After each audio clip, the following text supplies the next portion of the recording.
Obesibo ni pi baro ki pat ba ni sobha man putih bang ni ba ka jingile kai football kabadi ka third knockout football tournament 2023-24 min sapunlong no ya arpusan terik nadu kapor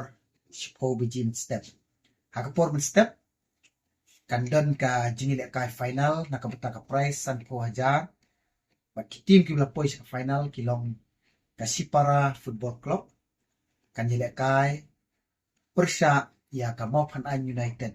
Football Club bat kani kan sedang hakapor sipo siteng step bat hadin katapat hakapor khaar baji ismo baharu bat tetip hakani kapor bomata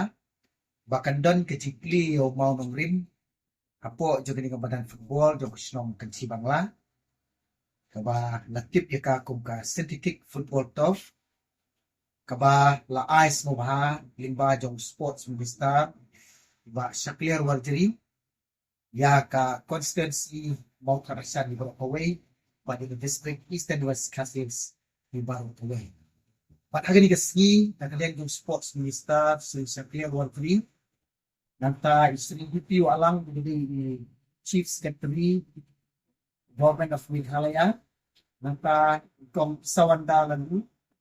director of sports and youth affairs government of Meghalaya nanta Dr. Vijay Kumar commissioner of secretary sports and youth affairs government of Meghalaya nanta Shri Gideon Karmo Phlang budi DC jog east and west Khasils district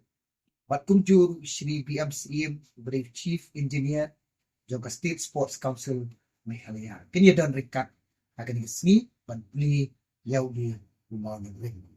Ban hadin katapat hakapur RBGT kandan ka jingile kai final football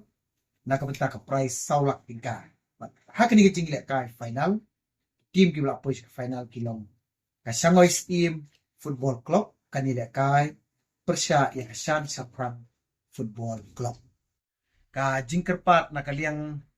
jong kasnong Kynshi Bangla nata ka Kynshi Bangla Social and Cultural Sports Club bat kumjuru nakaliang jong ka Kynshi Pelun Dorbar. Ka jingkerpat ka jong ni kalong kerpat ikipat ba kinong song snong ki bahapo jong ka Kynshi Pelun hi barok away bakin semua baha banya dan ringkat bat ni akan ni kesni kenang bagadi kesni kanong kesni jog jingkemen yang hilang baro kipat ba sok snong o jog Kynshi Pelun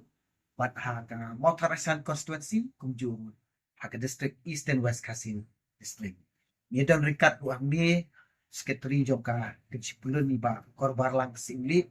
ba kumjuru dokot jong ka Kynshi Pelun ba lur shai ding do ding jong pos secretary jong snong Kynshi Bangla ni pentip akan ni kapor ko pamata kot ni weru ikipat ba ri football ba kumjuru kipat ba kiba naka district ke jongi naka Mautarasan constituency ba pins ngo baha banyawan banisno tilang bat ni akan ni sngi naka benta kani ke sngi kamtam bat Plie yo di mau nong rim ban pisa jingken mau ya ke ing ba UMLE jongi lele naka benta pat ba song snong ba po jong ni andong kan